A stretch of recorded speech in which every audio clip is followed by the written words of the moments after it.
اعوذ باللہ السمیع العلیم من الشیطان الرجیم بسم اللہ الرحمن الرحیم۔ آداب معاشرت کے اس آیت میں 3 آداب بتائے گئے ہیں۔ ان 3 میں سے پہلا ادب یہ ہے کہ اللہ مالک نے اہل ایمان کو بدگمانی سے منع کیا ہے۔ اللہ فرماتے ہیں یا ایھا الذین آمنوا، اے لوگو جو ایمان لائے ہو، اجتنبوا کثیرا من الظن، بہت زیادہ بدگمانی سے بچو۔ ان بعض الظن اسم، بعض بدگمانیاں گناہ تک لے جاتی ہیں۔ اب یہاں سوچنے والی بات یہ ہے کہ اللہ نے کثیر گمان سے منع کیا ہے، اس کا مطلب ہے کچھ ایسے گمان ہیں جو کیے بھی جا سکتے ہیں۔ تو یاد رکھیں، ہاں کچھ ایسی گمان ہیں جو کرنا جائز ہیں اور حلال ہیں۔ امام بخاری رحمۃ اللہ علیہ نے اپنی کتاب کے اندر مستقل باب باندھا ہے کہ کون سے گمان کرنے جائز ہیں۔ جس طرح کہ ایک شخص کو ہم دیکھتے ہیں کہ وہ روزانہ ایک ایسے فاحشہ عورت کے گھر جاتا ہے، تو اس کے متعلق اچھا گمان تو نہیں ہو سکتا، اور نہ ہی وہاں وہ نفل پڑھنے جاتا ہے۔ تو ایسے شخص کے متعلق یہ گمان ہونا کہ یہ ایک برے گھر میں یا بری جگہ پہ جاتا ہے تو برے کام کے لیے ہی جاتا ہوگا۔ اسی طرح ایک شخص جوا خانے میں جاتا ہے، شراب خانے میں جاتا ہے، تو اس کے متعلق اچھا تصور تو نہیں ہو سکتا۔ ہاں عمومی زندگی میں ہمیں ایک بات کی تصدیق نہیں ہے، ہم کسی کے متعلق یہ سوچنا شروع کر دیں کہ وہ جو 2 باتیں کر رہے ہیں وہ میرے متعلق کر رہے ہیں، حالانکہ ہمارے پاس دلیل کوئی نہیں۔ اور بے شمار گھروں کے جھگڑے اسی بنیاد پہ ہوتے ہیں، جی اس نے مجھے یہ کہا تھا، اس نے مجھے یہ کہا تھا۔ بھئی آپ نے سنا ہے؟ میں نے تو نہیں سنا، مجھے فلاں نے کہا تھا۔ اسے جا کر پوچھو جی آپ نے اپنے کانوں سے سنا ہے؟ وہ نہیں جی میں نے فلاں سے سنا ہے۔ یہ وہ چیزیں ہیں، یہ وہ بدگمانیاں ہیں جو خاندانوں کو تباہ کر دیتی ہیں، میاں بیوی کو علیحدہ کر دیتی ہیں، باپ اور بیٹے کے درمیان بدگمانیاں پیدا کر دیتی ہیں۔ اور اللہ رب العزت نے ایسے گمان سے منع کیا ہے کہ جس میں تصدیق نہ ہو کہ بات کی بھی ہے یا نہیں، معاملہ ہوا بھی ہے یا نہیں، بلکہ سیدنا عمر رضی اللہ تعالیٰ عنہ جن کے متعلق عمومی تصور یہ ہے کہ آپ بڑے غصے والے تھے، جذباتی ہو جاتے تھے، لیکن یہ حقیقت بات یہ ہے کہ جذباتی غلط بات پہ ہوتے تھے، وگرنہ اتنے بڑے حوصلے والی شخصیت تھی کہ آپ فرماتے ہیں جب مجھے پتا چلے کہ فلاں بندے نے میرے متعلق یہ بات کہی ہے تو میں اچھا محل تلاش کرتا ہوں، ممکن ہے اس کا ذہن یہ ہو، ممکن ہے ایسا ہو، ممکن ہے اس لیے نہیں کہنا چاہتا ہو، یعنی اتنے حوصلے کے ساتھ وہ تنقید کو برداشت کر لیتے ہیں۔ تو یہ بات یاد رکھیں، اللہ کے پیارے حبیب صلی اللہ علیہ وسلم نے بھی فرمایا اتقوا ھذا الظن، بدگمانی سے بچو، فإن الظن أكذب الحدیث، جو بدگمانی ہے یہ سب سے بڑا جھوٹ ہے۔ آپ دیکھیں دور کیا جانا ہے، انسان اپنے گھر میں رہتے ہوئے انسان کو جب تک کسی بات کی تصدیق نہ ہو، بعض لوگ وہمی ہوتے ہیں۔ اگر خاتون کہیں چلی گئی تو اس پہ شک کرنا شروع کر دیا کہ پتہ نہیں کیوں گئی ہے، کس کے ساتھ گئی ہے۔ یہ کوئی عقل مندی کی بات نہیں ہے۔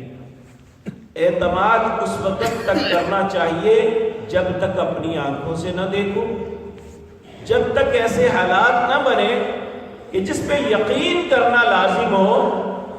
خام خواہ انسان یا بیوی کو اپنے خامد کے متعلق بدگمانی کرتے رہنا کہ یہ باہر جاتا ہے پتہ نہیں کہاں کہاں جاتا ہوگا، تو یہ وہ چیزیں ہیں جو انسانی معاشرے کو تباہ کر دیتی ہیں. اس لیے اللہ رب العزت نے فرمایا یا ایھا الذین آمنوا، اے لوگوں جو ایمان لائے ہو، اجتنبوا کثیرا من الظن، یہ بہت زیادہ بدگمانی سے بچو. ان بعض الظن اثم، بعض بدگمانیاں تو انسان کو گناہ تک لے جاتی ہیں. اب دیکھیں، ہم گمان کی بنیاد پہ کسی پہ الزام لگا دیتے ہیں، تو اب الزام لگانا کتنا بڑا جرم ہے. اللہ رب العزت نے سورۃ نور کے اندر فرمایا ان الذین یرمون المحصنات الغافلات المؤمنات لعنوا فی الدنیا والآخرہ. کسی نے وہ عمل نہیں کیا، ہم صرف الزام اس لیے لگا دیں کہ اسے بے عزت کرنا ہے، یا غلط فہمی کی بنیاد پہ ہمارے ذہن میں ایک بات پختہ ہو گئی، ہم اس بنیاد پہ اس پہ الزام لگا دیں کہ تم غلط آدمی ہو یا تم غلط عورت ہو. تو کہا جو کسی بولی والے پاک دامن پہ الزام لگائے گا، بہتان لگائے گا، لعنوا فی الدنیا والآخرہ، دنیا میں بھی اور آخرت میں بھی اللہ کی لعنت پڑے گی اس میں. اس لیے یہ بات بڑی ہوش مندی سے کرنی چاہیے جو ہم شغلن بھی کر دیتے ہیں. ہمیں کسی چیز کا علم نہیں ہوتا، ہم خواہ لوگوں کی بیٹیوں اور بیٹوں کے متعلق اپنی مجلسوں میں اپنے تاثرات پیش کرنا شروع کر دیتے ہیں. فلاں کی بیٹی اس طرح کی ہے، فلاں کا بیٹا اس طرح کا ہے، حالانکہ ہمیں کچھ بھی پتا نہیں. یہ وہ چیز ہے جسے بدگمانی کہتی ہیں، جو حرام ہے، جسے کرنا گناہ ہے. ان بعض الظن اثم، بعض بدگمانیاں انسان کو گناہ تک لے جاتی ہیں. تو پھر اللہ رب العزت دوسرا ادب یہ بتا رہی ہیں ولا تجسسوا، جاسوسی نہ کرو. جاسوسی کیا ہے؟ کہ دوسرے کی ٹو لینا کہ یہ کیا کرتا ہے، کہاں سے کھاتا ہے، یہ کدھر جاتا ہے، اس کی اجازت نہیں دی. سیدنا عبداللہ بن مسعود رضی اللہ تعالیٰ عنہ اپنے گھر سے نکلے تو ایک بندہ انہیں کھڑا کر لیا، کہنے لگے یا ابا عبد الرحمن، اے ابو عبد الرحمن، یہ آپ کا جو پڑوسی ہے نا، یہ اپنی بیٹھک میں بیٹھ کے شراب پی رہا تھا. آپ نے فرمایا تمہیں کیسے پتا، ساتھ تم؟ کہنے لگے نہیں، میں گزرتے ہوئے اس کی کھڑکی سے دیکھا. آپ نے فرمایا کس نے حق دیا تھا تمہیں، کیوں دیکھا تھا؟ یعنی کسی کے گھر کی ٹو لگانی کے گھر کے اندر کیا ہو رہا ہے، چاہے گھر میں رہنے والے افراد کیوں نہیں ہیں. خواتین کا آپس میں بہت ہوتا ہے کہ فلاں کمرے میں کیا ہو رہا ہے، وہ کیا کر رہے ہیں، وہ کیا کھا رہے ہیں، وہ کیسے کر رہے ہیں. یہ جاسوسی کرنی قطعاً حرام ہے. ہاں، دو جگہ پہ جائز ہے. ایک، دشمن کی جاسوسی کرنا اس وقت کہ جب وہ باہم ایک دوسرے سے کلیش ہو کہ ان کا حملے کا ارادہ تو نہیں، ان کا یہ معاملہ ایسا نہیں، وہاں جاسوسی کرنا جائز ہے. اسی طرح مملکت کے حکمران اپنی رعایا کے اندر وہ لوگ جو شرپسند عناصر ہیں ان کی جاسوسی کرنا جائز ہے کہ کون بندہ شرپسندی کر رہا ہے، اس کی جاسوسی کرنے پہ گناہ نہیں ہے.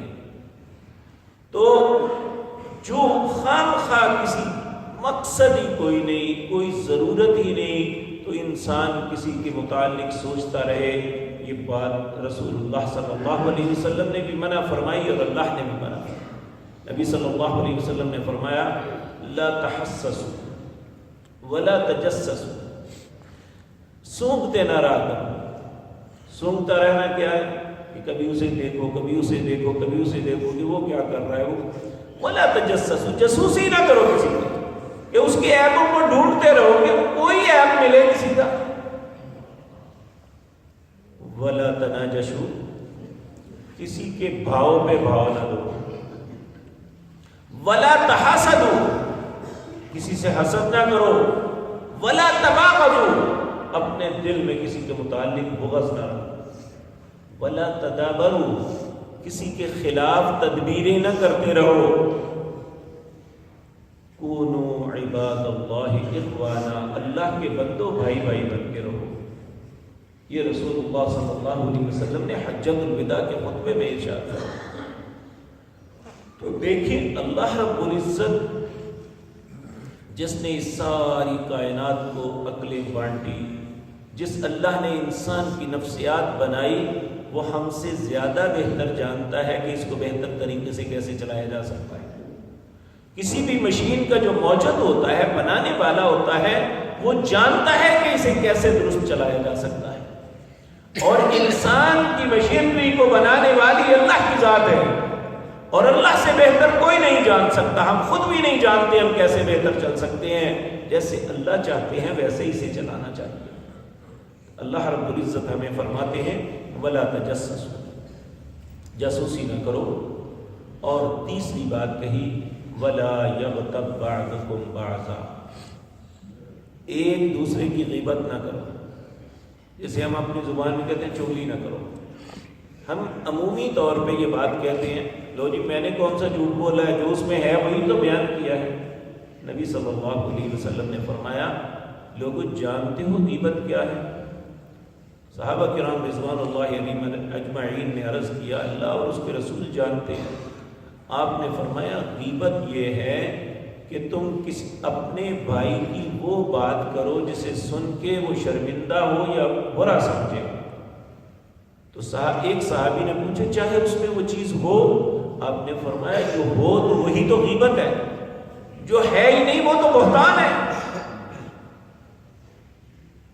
جو ہے ہی نہیں وہ تو بہتان، تو جو اس کے اندر عیب موجود ہے اسی کا نام تو غیبت ہے۔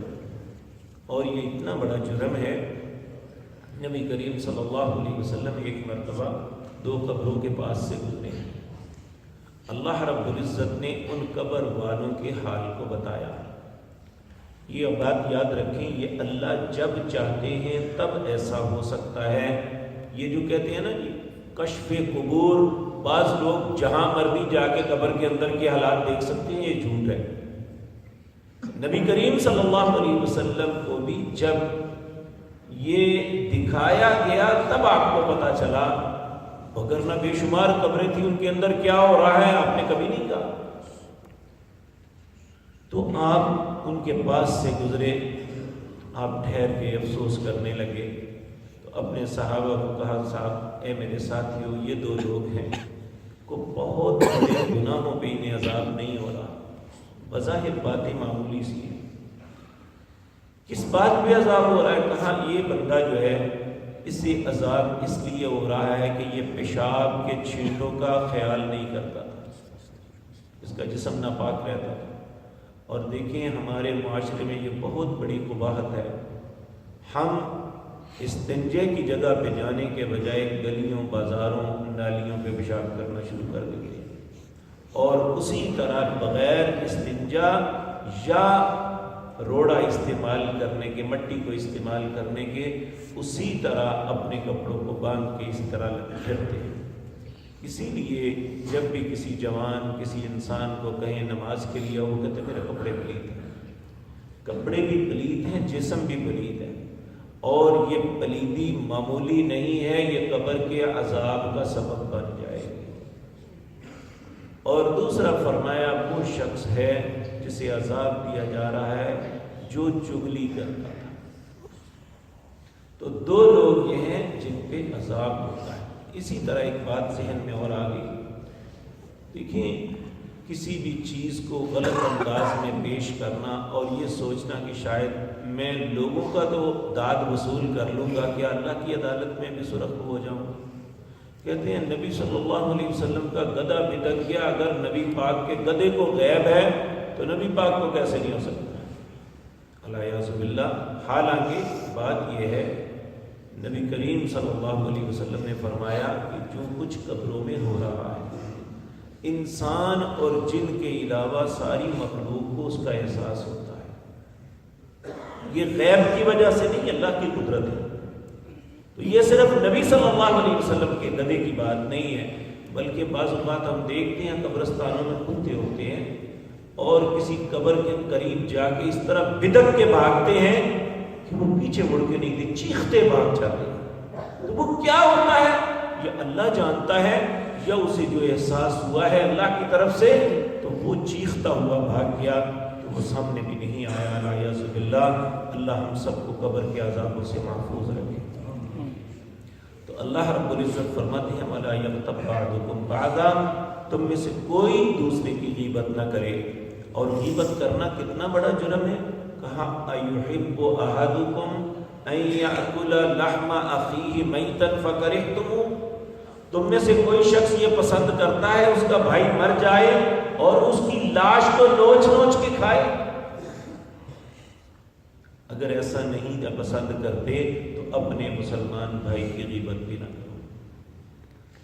نبی صلی اللہ علیہ وسلم نے فرمایا جب میں معراج پہ گیا اور میں نے کچھ لوگوں کو دیکھا، ان کے بہت بڑے بڑے ناخن ہیں، تانبے کے ناخن بنے ہوئے، اور وہ اپنے جسم کے گوشت کو نوچ نوچ کے خود ہی کھا رہے ہیں. میں نے پوچھا جبریل یہ کون لوگ ہیں؟ کہا یہ وہ لوگ ہیں جو غیبت کرتے تھے، مسلمان کی چغلی کرتے تھے. اور چغلی وہ ہوتی ہے جو کسی کے اندر عیب موجود ہے اسے بے عزت کرنے کے لیے لوگوں میں بیان کرنا. الیاذ باللہ. اللہ ہم سب کو اپنی پناہ میں رکھے. أَيُحِبُّ أَحَدُكُمْ أَن يَأْكُلَ لَحْمَ أَخِيهِ مَيْتًا فَكَرِهْتُمُوهُ، یقیناً تم برا جانو گے.